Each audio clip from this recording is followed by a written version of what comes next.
Okay, so here is the last part of the lecture to be recorded.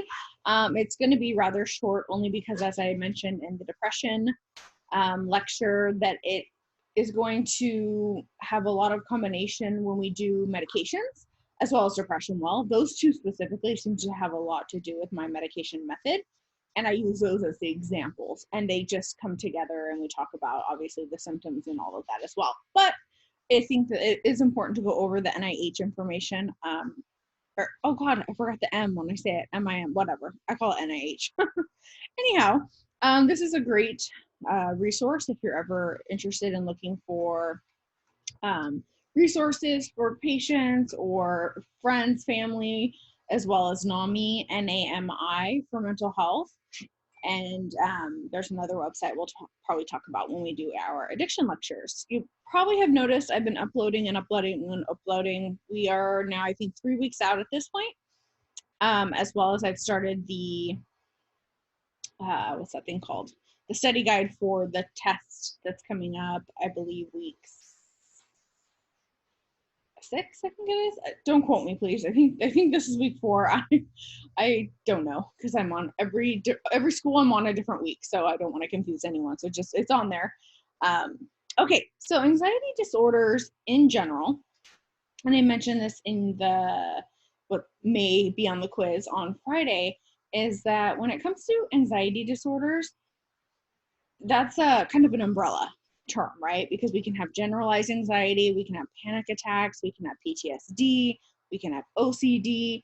There's a couple others, but that goes under anxiety disorders. Those are all considered anxiety disorders because they come from the same place and stem from the same place in the brain, which makes sense. Now, I can't, I mean, again, we're not leaving here psychiatrists, so I don't want to go into every single little tiny detail of everything, but I feel like if we learn 2 out of the 10 of what a psychiatrist would know, that's a really good start in second semester. So for example, let me just throw this out there before I'm basically using this as my PowerPoint because I just thought again, I like to switch it up if it's boring. And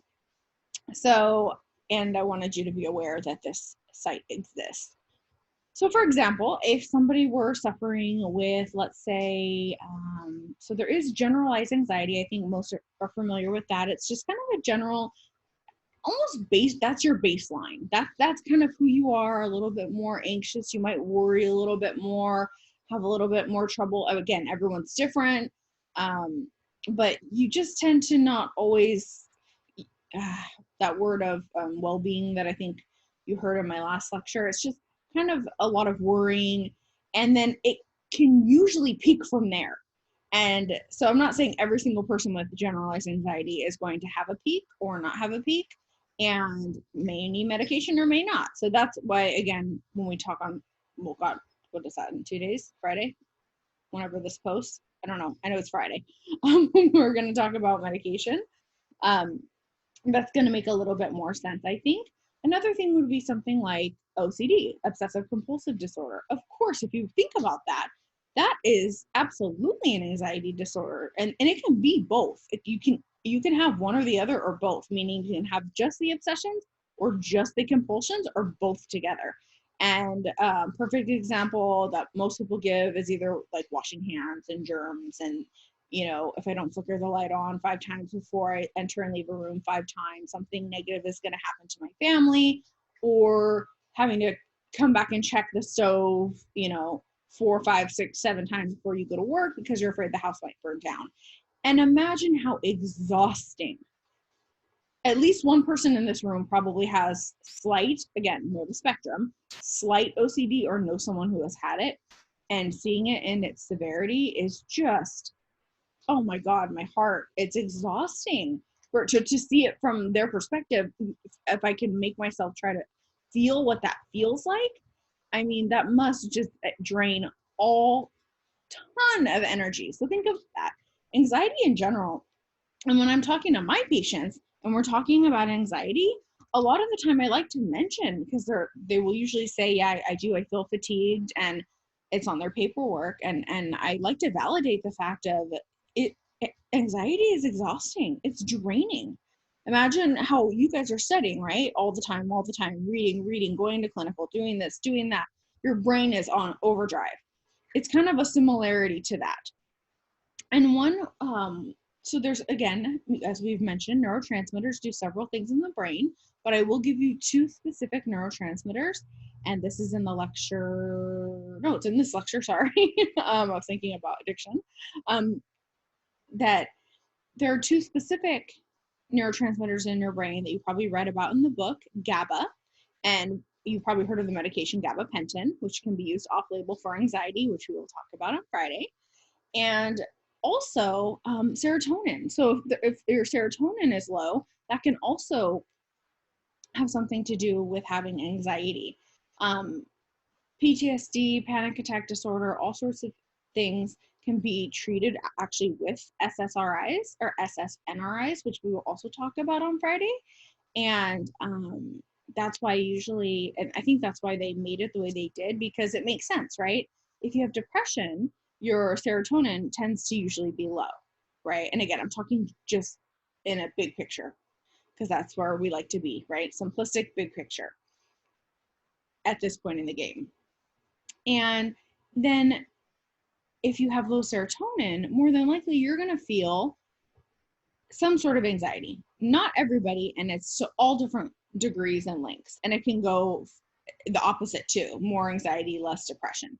So I think that's actually why they designed those specific medications, SSRIs and SSNRIs, in a way that they actually can treat both depression and anxiety, which we will talk about on Friday. So I just wanted to kind of say that and have that be our introduction to, it has to do with neurotransmitters. It of course has to do with your life. I mean, obviously, if you're living in a very stressful environment, like right now with COVID, I have seen more anxiety cases. I think I mentioned this on the video about depression.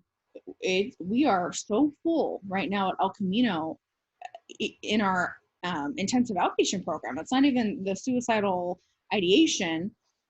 That our inpatients actually lower census than our outpatient, which is pretty substantial, meaning that somebody needs to, it's good and beneficial, if you will, for somebody to be able to, of course, leave their house. We are social beings, come to a program, talk about how they're feeling. And usually they had maybe had something a little bit before, but it was under control. And then all of a sudden now they're working from home, kids are at home, kids are, got to do the Zoom thing. You're in charge of that. They got the animals. You might be struggling financially. And then it brings it to the surface and it can get worse. And same thing with depression. There can be remissions. There can be good days. There can be bad days. And okay, so that's kind of the introduction to more of the story-ish time and kind of my experience. So as you know, an overview of anxiety is just, it really is an expected part of life. So anxiety can be good, right? So if you're about to take a test, and I count anxiety on 4 levels. 1 being good, and 4 being a panic attack. And this is, again, just a generalized, simplistic way of thinking about it. So if I'm about to take a test, it's good if I have a little bit of anxiety, because that's going to help heighten my sense of awareness. It gets my adrenaline going just enough to where I'm more alert. It's kind of like that fight or flight, where you're able to make good decisions, not fight or flight to the point of like panic, but just enough. And it's actually really, really beneficial to most people. That's what we want. Unfortunately, as we go up to the different levels of 2 and 3, we start to get more somatic symptoms, right? Those psychosomatic symptoms where you are feeling the feelings of anxiety, which are potentially chest pain, sweating. Your whole body can feel like it's having shaking almost, kind of that fluttery feeling. It's awful, and you almost become, sometimes people can't even verbalize what they're trying to say. They for a lack of better words, look, and I'm using air quotes, insane. Like, what is going on with you? What, are you having a stroke? Like, what's happening? And it really is, I'm sure most of you have either experienced some sort of anxiety higher than a level 1, so you have some idea of what that feels like, or know somebody that does. And it's just, again, it's exhausting, and you don't always know when it's going to come on. If you have generalized anxiety and you tend to just be in that realm, and you use medication and or therapy, for the most part, I've seen a lot of people have successful treatments with that. But when you have that panic and it's up and down, it can be really hard to know. One day you can go to the fair. Does that even exist? I don't even know. It just kind of came out. So you can go to the fair with your friends, have a great time. Life is cool, fun, and your anxiety is pretty controlled. And then one day you could go to Walgreens to pick up some tampons and chocolate and Diet Coke and completely start sweating and get anxious because you're in line and you have no idea why. Nothing really happened. You just are feeling it. And it's a very disturbing feeling. And that has to do with your brain. Now, of course, if your ex walks in, it would make sense why that would happen, right? It's just your body reacting, and adrenaline's and your glucocorticoids are coming out of your adrenal glands like crazy, and you're having like a mini freak out. And that can happen even if you aren't, you don't have to be diagnosed with an anxiety disorder to have anxiety. I mean, every single person in the world is going to have anxiety at some point in their week or month or life, right? Okay. So, but remembering the, how deep it goes and how long, and the DSM-5 and all of that, and how to treat it. And there's many different ways, and not one way is going to work for one person. So that's why, again, we meet them where they are. What's going to work for you? I'm not going to have you in my treatment for, 12 weeks and then be having you on a regimen that's not going to be helpful for you just because I think it's going to be helpful for you. That's just my personal, that's one of my things. So as it says here, there's several different ways in treating the disorder. Therapy, I'm not going to continue to just beat that into you, but I do think that can be very, very important. And it doesn't have to be forever. It can just help with coping skills, right? One of the most common ones, and it says this in here, is cognitive behavioral therapy. And that's a type of therapy that basically changes the way your thoughts are. So when we have anxiety, sometimes we get these thoughts that are in our head. For example, and I always use this example because it was a friend of mine who, when she was a child, her mother, when she would do her hair, it had to be perfect. And for those of you who don't know what it means when there's bumps in your ponytail, so when you put your hair back in a ponytail and it's not completely slick on top, her mother would it would actually give the child anxiety, who's now my friend, as an adult. And even to this day, she will get anxiety about it if it's not perfect. So, I mean, that would be my recommendation. I know it's kind of an odd example, but it's just shows how real and how, I don't want to say small to devalidate her feeling about it, but it's how she feels about it. And cognitive behavioral therapy basically goes in and helps change the thought. It gets to the root of the problem. I'm not a therapist, so I'm not going to go too deep into it, but it goes deep into, and it can be intertwined with talk therapy. It's just a type of therapy. Usually therapists throw in like 6 different ways of therapy, potentially, or 3, usually not 6, like 3 different types in one session. They'll use motivational interviewing, which helps you realize how you feel. They may throw in some cognitive behavioral therapy if you're having thoughts that are really, really getting to you, and help you unwind them basically, so that because you can build new pathways in your brain, right? It's just like when someone has a stroke, we've learned we can build new pathways. So it's really important to understand that. And that goes beyond just anxiety, but just in general. And we'll talk a lot about that more with the addiction talk. So I hope you're seeing, as we're going along, since we've started, all of these mental health disorders really have a lot in common. And the common denominator has to do with the brain, of course, human beings, their surroundings, their environment, potentially their childhood, genetics, treatments, their, different medications, all sorts of things. So they do have a lot in common. And it's about making those connections. And I feel like when we get to the medication portion, that's where it kind of starts to really click, if you will. And then things kind of fall into place. And of course, when you go to clinical. I wish I had you guys. Okay. Not that I don't love my groups. I want all of you. I'm just selfish. Okay. So we talked about generalized anxiety. This more has to do with, and again, it's diagnosed by the DSM-5. I can't just make it up, but it's just kind of generalized. It's just kind of there, and a lot of people don't even notice that they're having it. It's they don't know that it's not what their normal baseline could be better, if you will. So a lot of it has to do with being tired, a lot of muscle tension because you're kind of a little bit rigid, if you will, in your body. Feeling, and you're gonna all look at this and be like, I've got this. It's very common that a lot of you probably have circumstantial anxiety because you're in nursing school. I'm not laughing at you, sorry. I have circumstantial anxiety sometimes because, you know, you take on too much and you want to be the best and you put too much pressure. I was up at 3 a.m. literally checking physicals because I'm waiting for physicals for us to be able to start clinical. So that's obviously giving me anxiety and it's on my mind. So, you know, no one's perfect and that's okay. And that's why we help each other, right? Panic disorder is usually treated more so with therapy. Medications, yes, as well. But usually it's medication that's not taken every day. It's when the panic attack is actually happening. And we talked about this earlier, but I mean, if you've ever seen someone have it or not have one, I would look it up on YouTube. It can be that the perfect word there is impending doom. You really literally feel like you're having a heart attack.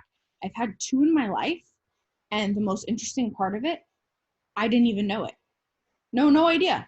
I was fine. I felt physically fine, but my chest hurt, and I'm like, I'm having a heart attack. My first one was at 19.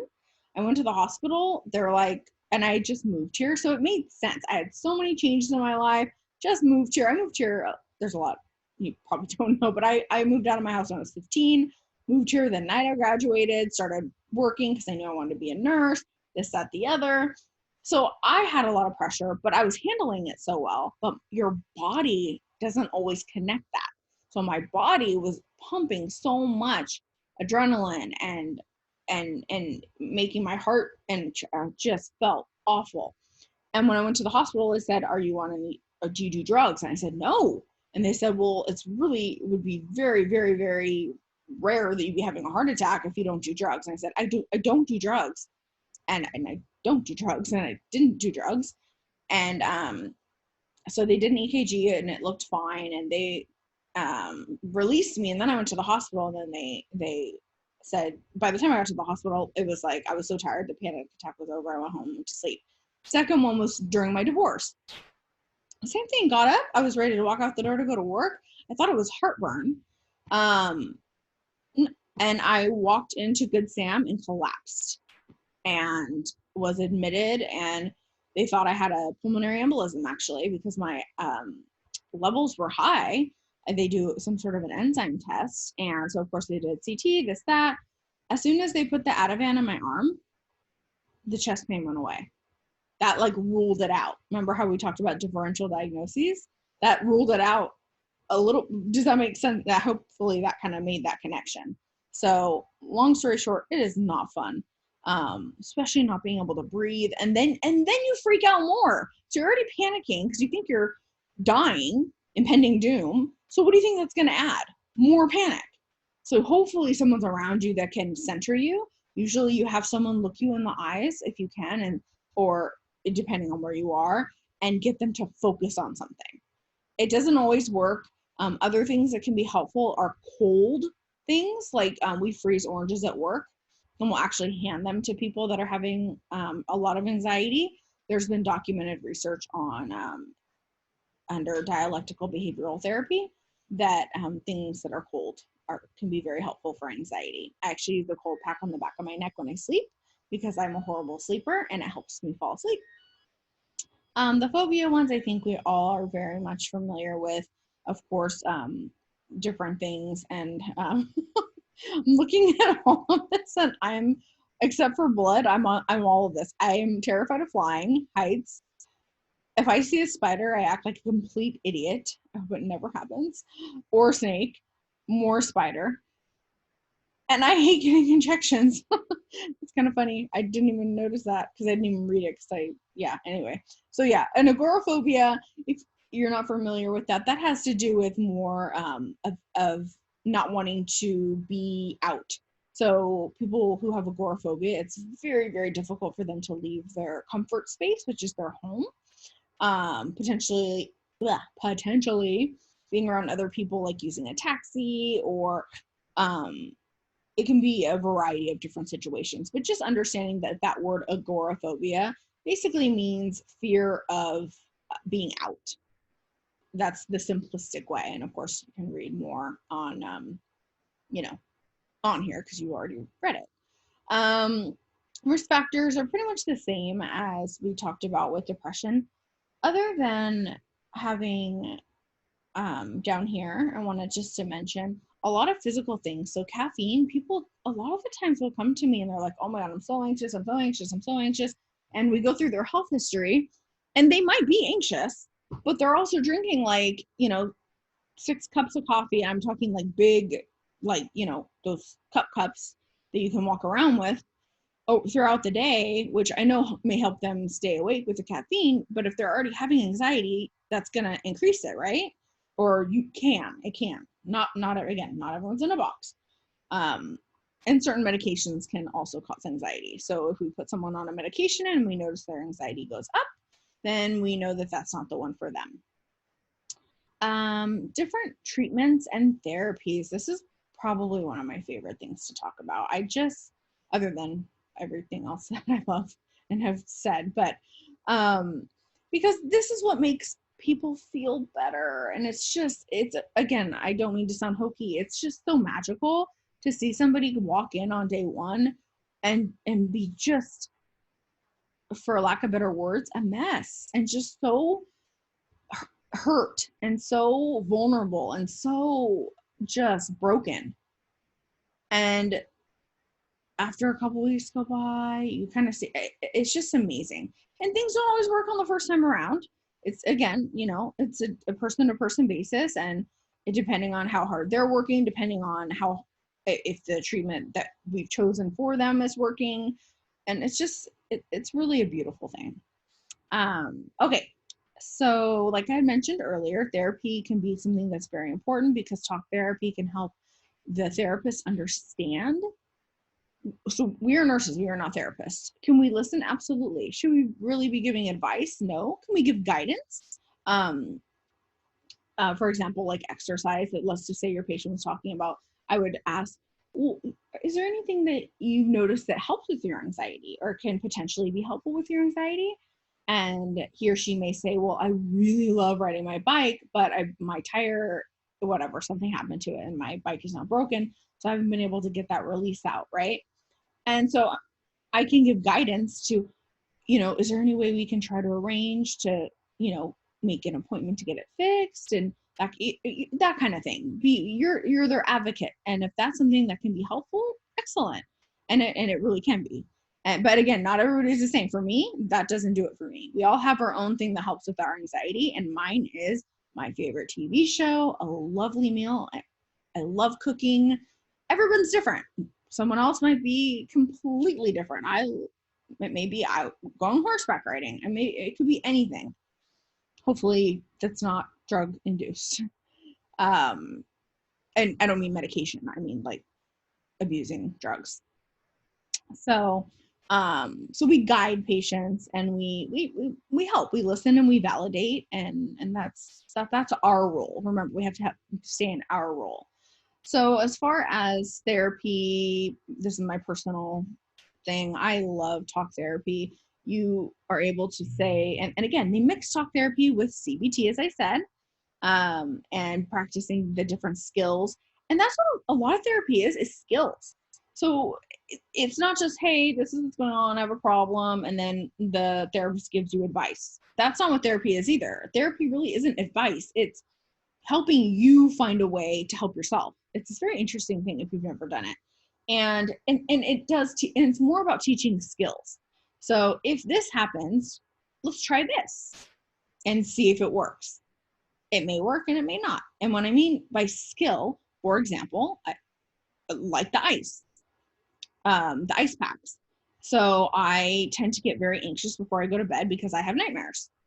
And so for whatever reason, I read about it and now I completely forgot. It has something to do with like your nervous system. But having that ice on the back of my neck, along with my few Benadryl,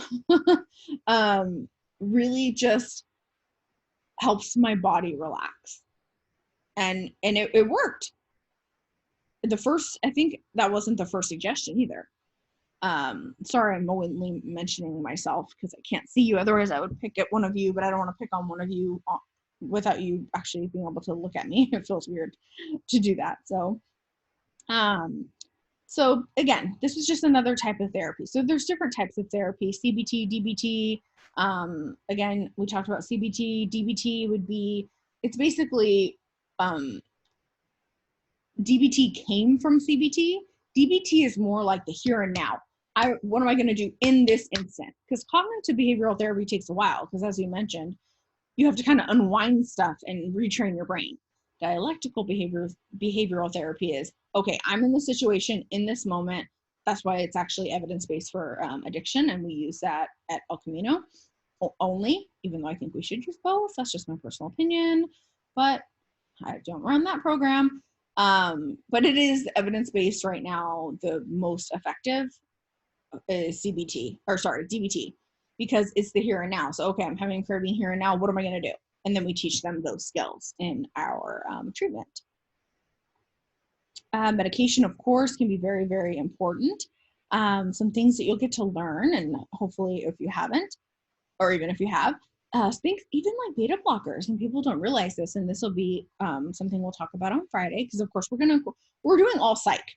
So every med that we're talking about is about psych, but you can apply the method to everything else. And I use, like I said, Quizlet to do it, because I usually use flashcards, and this is kind of the easiest way to do it.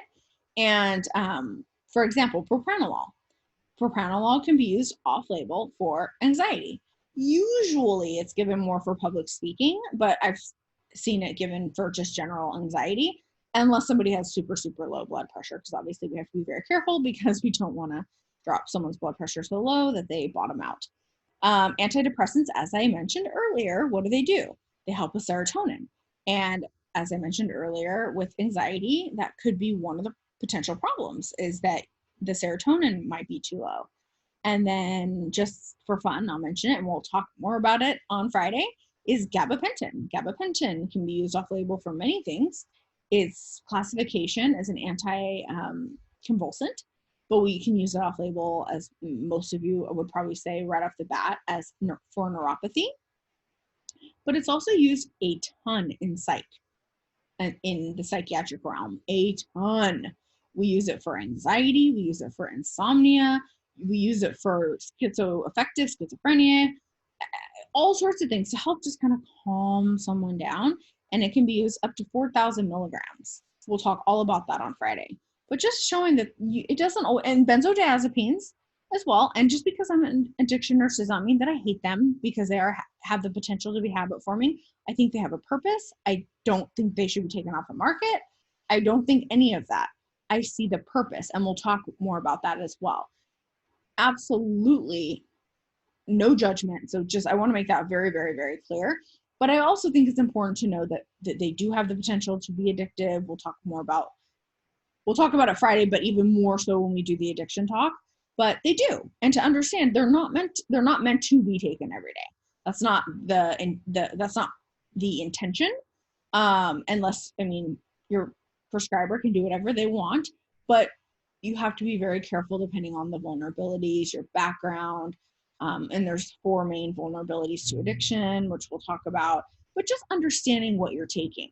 And I've seen a lot more physicians and NPs and PAs who are actually starting with other things first, because once you start with benzos, other things like gabapentin usually aren't going to work as well. But if you start with gabapentin first, you're not, I don't want to say ruining your serotonin, your GABA or whatever, but you tend to respond to it better than if you've been using benzos for like 10 years. Then all of a sudden they're like, okay, we're going to take you off of this and switch you to something potentially not habit forming.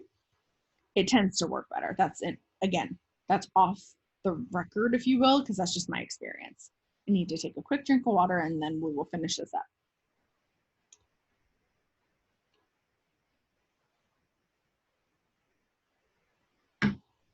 Okay, so we'll talk more about all of everything. This is everything I just said. Antidepressants, we talked about benzodiazepines, beta blockers, and then choosing the right medication. That is the hardest thing in the world. Not world really, but we'll talk about that on Friday with our pharmacology. But it's hard to choose the medication. You don't know what's going to work for everybody. And one thing that I really want to mention before we wrap up, we're going to wrap up this lecture probably within the next 5 to 7 minutes, is I think, I don't know if I mentioned this to you, but when I have my own rehabs and when I run my own rehabs, or if I'm a manager or boss of some sort of boss, that's a weird word, manager or supervisor, I actually make it a rule that patients are not supposed to talk about their medication unless in group. Because what can happen is potentially a medication that, let's say I was put on Lexapro for my anxiety or for my depression, let's just say. And I'm like, oh my God, it was the worst thing ever. I gained 20 pounds. Oh my God, this, that. Well, maybe I gained the 20 pounds because I was depressed and I was eating too much. I don't know. I'm just totally making this up on the fly. And and then someone else can say, oh my God, the doctor just put me on that yesterday for my anxiety. But that Lexapro could have actually helped this other person. That could have been the holy grail and could have been what could have potentially not fixed, I don't like that word, but made him or her feel so much better. So it's really, really important to understand and to teach our patients. I know you guys know this, but to teach our patients, not everybody's going to respond the same way. Even if you have the same blood within the family, of course we start there first, but you never know. So we're careful, and that's why that we should be asking a lot of questions. But we have to be really careful, like, oh, this made me this, or oh my God, that's the worst thing ever to take. Because when you don't know how you could be potentially sabotaging or causing longevity in their treatment by doing so. Not saying that the person is trying to be malicious, but when you don't understand it, then you can potentially do that. So I've seen that a lot. Support groups, I think, can be absolutely great. It's not for everybody. Again, that's why we have so many different ways of getting better and feeling better, because not everybody likes support groups. I don't. I wouldn't. I'm not that. I would much rather do a one-on-one therapy session than a support group.